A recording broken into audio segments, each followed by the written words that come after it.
Riley was born with trisomy 21 with an extra chromosome of the 21st chromosome, as well as a congenital heart defect called an AV canal with an atrioseptal and ventricular defect resulting in 2 holes of the heart. Nearly 50% of children born with Down syndrome are also diagnosed with a congenital heart defect. It was just a matter of like, who do we see before she's born? How do we educate ourselves? But I do think we did go in and out of moments of, I don't really want to say it was grief as it was just kind of sadness that she would have to go through what she has gone through, because it's nothing you would imagine with bringing home a newborn. So Riley came home. She had a very short NICU stay, and probably her biggest issue after birth was getting her to suck. So she couldn't be released from the hospital. And then we finally got her to get enough nutrition to where she left the hospital. So Riley was 4 months old when she had her first open heart surgery. She became so sick that they had to go ahead and do the surgery at 4 months of age.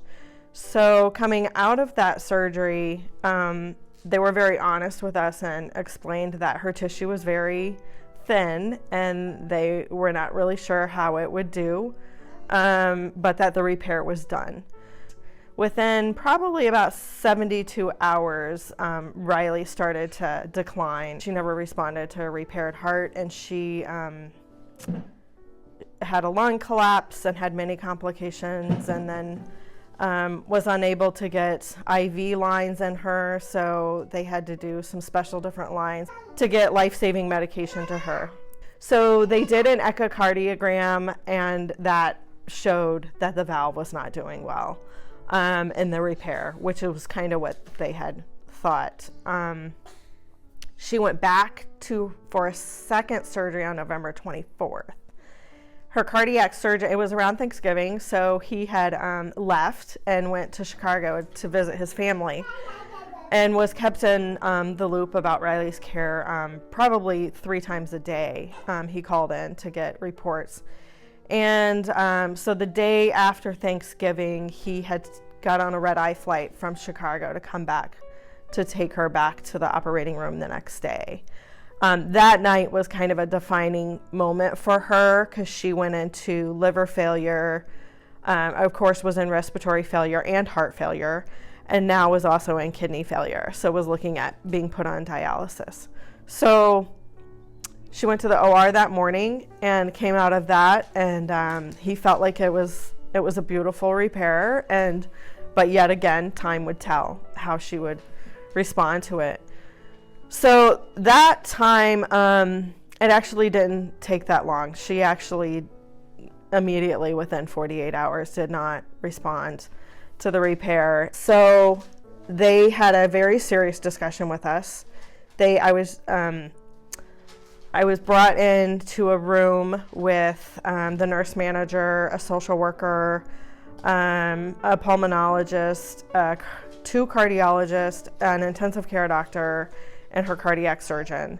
And I knew something was wrong when her cardiac surgeon could not even look up from the floor. He just held his head down and stared at the floor.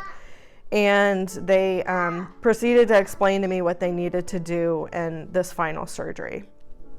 And I say final surgery because this was her, if she did not respond to this surgery, there was nothing more they could do for her.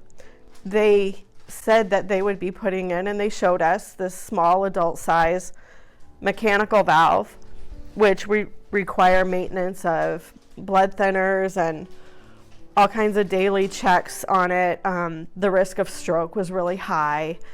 The actual size of the small adult valve was almost bigger than her heart, because at 4 months of age, her heart is the size of her palm, her fist. So it was so tiny, and to think that this valve was going to go in there, I could not even wrap my head around. And they also were going to put a pacemaker in. She was not doing any of her own conduction in her heart as well. So they needed a pacemaker to do all of her electric work for her.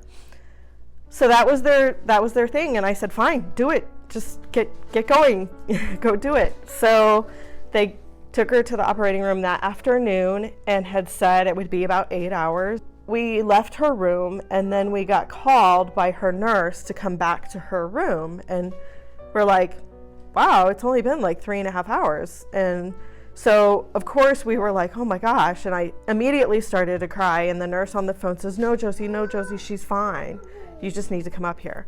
So we went up to her room, and she said, Dr. Nigra wants to meet with you in the lounge. So we went out there, and his partner walked up the stairs and said, don't tell him I told you, but I want to tell you.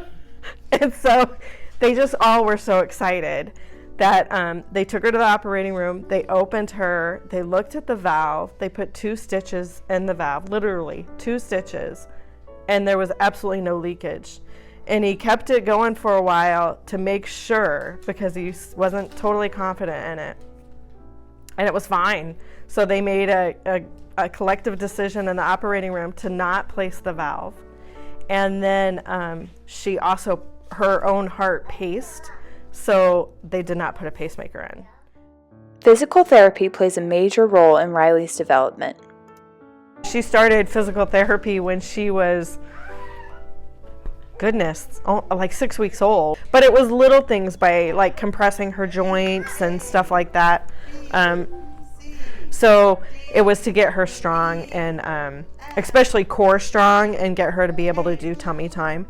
And she had physical therapy and speech therapy until she was a year. And she also got music therapy, which was very helpful, because the music helps her to make the sounds, which is ultimately going to help her with her speech.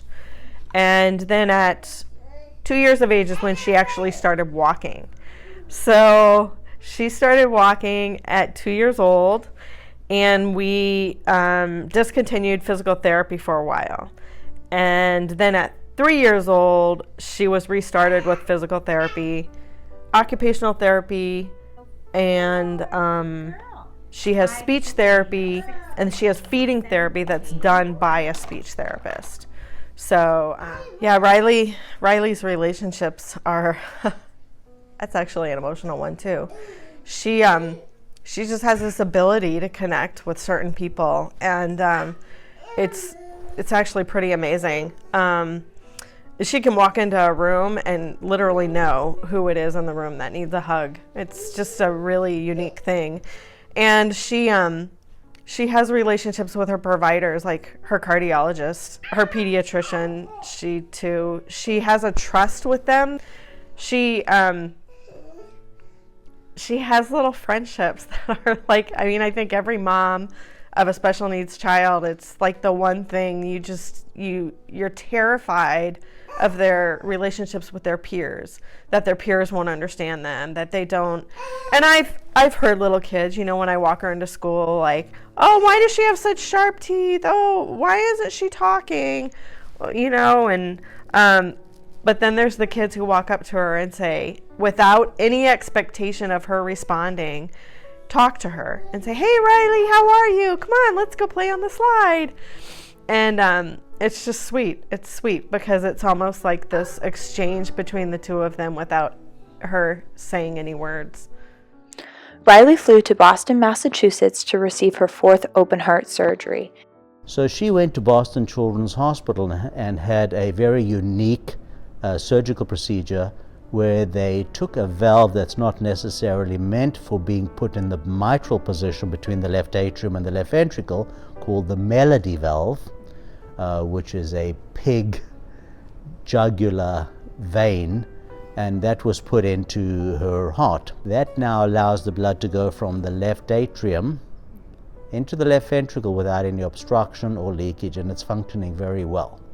But it's a short-term strategy, and as she grows, that valve will need to be replaced with the more standard type of mechanical or metal valves that we put into the mitral position. Once we see that that valve is starting to have some malfunction, then we would then propose that you have another type of valve put in there, which is a more standard mechanical type valve that we would put in that position. Wow, there's a lot of things I want people to understand about Riley. But I think the biggest thing is that she's human and she's a little girl and she's just like any other little girl that you're gonna run across. And she has some challenges and it just takes her longer to do stuff. She has the same emotions as any other child her age. She feels sad, she gets angry, she's happy. She's the same. She really is much more alike than she is different, and that's what I would hope people would understand about her. If you can live in Riley's world for the almost 4 years that she's been alive, and having gone through 4 open heart surgeries and to be tube fed and everything she's been through, she is the happiest almost 4-year-old that I know.